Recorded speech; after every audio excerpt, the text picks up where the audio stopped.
আর অবশ্যই আপনারা সাহারি খাবেন। সম্মানিত ভাইয়েরা, যুবক ভাইয়েরা, ইয়াংস্টাররা অনেকে ঘুমের মজা পেয়ে সাহারি খেতে চায় না। আম্মুকে আব্বুকে বলে রাখে যে আমাকে ফজরের সময় ডাকবা, সাহারি না খেলেও তো রোজা হয়, আমি উঠে ফজরের সালাত করবো না। সাহারিটা মিস করবেন না, কেননা বিষ্ণু বলেছেন তাসাহহারু ফা ইন্না ফিস সাহুরি বারাকা, তোমরা সাহারি খেও, কেননা সাহারিতে আল্লাহ বরকত দিয়ে দিয়েছেন। খুব বেশি না খেলেও আপনি একটা খেজুর খান, একটু দুধ খান, একটা কলা খান, এক গ্লাস পানি খান, এটা তো বারাকা হবে।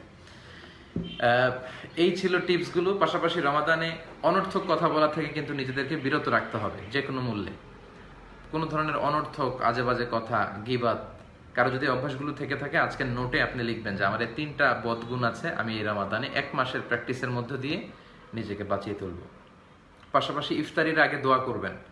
3 ব্যক্তির দোয়া আল্লাহ ফিরায় না, এর মধ্যে একজন হচ্ছে দাওয়াতুস সাইম, রোজাদারের দোয়া। সামনে ইফতারি, রুয়াবজা, শরবত, বিভিন্ন জিনিস রেখে আপনি দোয়া করবেন, এটা কিন্তু আল্লাহ কবুল করবে। কখনো মিস করবেন না ইফতারির আগের দোয়া।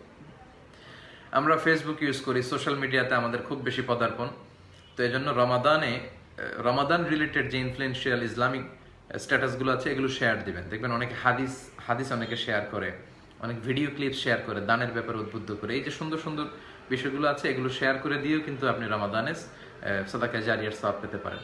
কদরের রাতকে তালাশ করতে হবে। শেষ 10 দিন, ফালতামিসু ফিল আশরিল আওয়াখিরি মিনাল বিতর, শেষ 10 দিনের বেজর রাতে কদর তালাশ করতে হবে। 21, 23, 25, 27, 29 এই 5টা রাতে ইবাদত করতে হবে। কিন্তু দুঃখজনক বিষয় হচ্ছে আমাদের দেশে কোন রাতটা পালন করে? 27 রাত।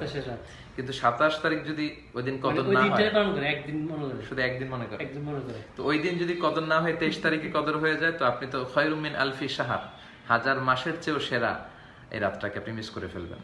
এজন্য এক বুদ্ধিমান মুমিনের কাজ হচ্ছে 21, 23, 25, 27, 29 এই 5 দিনই, 5টা বেজর রাতই আপনি সমান তারে ইবাদত করবেন, যাতে করে কদরের বরকত মিস না হয়। 1000 বছর হচ্ছে 83 বছর 4 মাস, তো 83 বছর 4 মাসে ইবাদত করলে যে সওয়াব আপনি পাবেন, ওই রাতের ইবাদতের মধ্যে দিয়ে সেই সওয়াবটা আপনি পাবেন। এবং মা আয়েশাকে বিষ্ণু সাল্লাল্লাহু আলাইহি ওয়াসাল্লাম বলেছেন যে আয়েশা, এই রাতে তুমি একটি দোয়া করবে, আল্লাহুম্মা ইন্নাকা আফুন তুহিব্বুল আফওয়া ফাআফু আননি, হে আল্লাহ আপনি ক্ষমাশীল, আপনি ক্ষমা করাকে পছন্দ করেন, আপনি আমাকে ক্ষমা করে দেন। কেউ যদি ইতিকাফ করে তাহলে কিন্তু তার কদর মিস হওয়ার কোনো সম্ভাবনা নেই। আমি যেহেতু মালয়েশিয়াতে থাকি, আমরা আমাদের ভাইদেরকে উদ্বুদ্ধ করি, এবং গত বছর আমাদের ইউনিভার্সিটির সেন্ট্রাল মস্কে প্রায় 25 জন ভাই ইতিকাফ করেছে। ইতিকাফ ফুল টাইমও হতে পারে, পার্ট টাইমও হতে পারে। কিন্তু আমাদের দেশে যে সবচেয়ে বড় সমস্যাটা, ইতিকাফ আমাদের দেশে মানুষ ধারণা করে যেটা মুরব্বীরা করবে, আবার অনেক এলাকায় মুরব্বীদেরও খুঁজে পাওয়া যায় না, তখন টাকা দিয়ে একজন মুরব্বীকে বসানো হয়।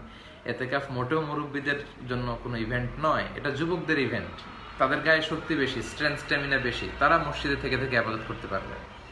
এজন্য আপনাদের আজকের এই প্ল্যানে লিখে নেন যে সুযোগ হলে আপনারা ইতিকাফ করবেন। যুবক ভাইয়েরা যারা আমার আলোচনা পছন্দ করো, আমি তোমাদেরকে রেকমেন্ড করছি যে তোমরা করবো ইনশাআল্লাহ। আমরা সবাই ইতিকাফ করি যতটুকু সম্ভব শেষ 10 দিন। বিশ্বনবী প্রতি বছর শেষ 10 দিন ইতিকাফ করতেন। যে বছর ইন্তেকাল করবেন সে বছর 20 দিন ইতিকাফ করেছিলেন। বিশ্বনবীর ওয়াইফরা ইতিকাফ করতেন, সাহাবারা করতেন।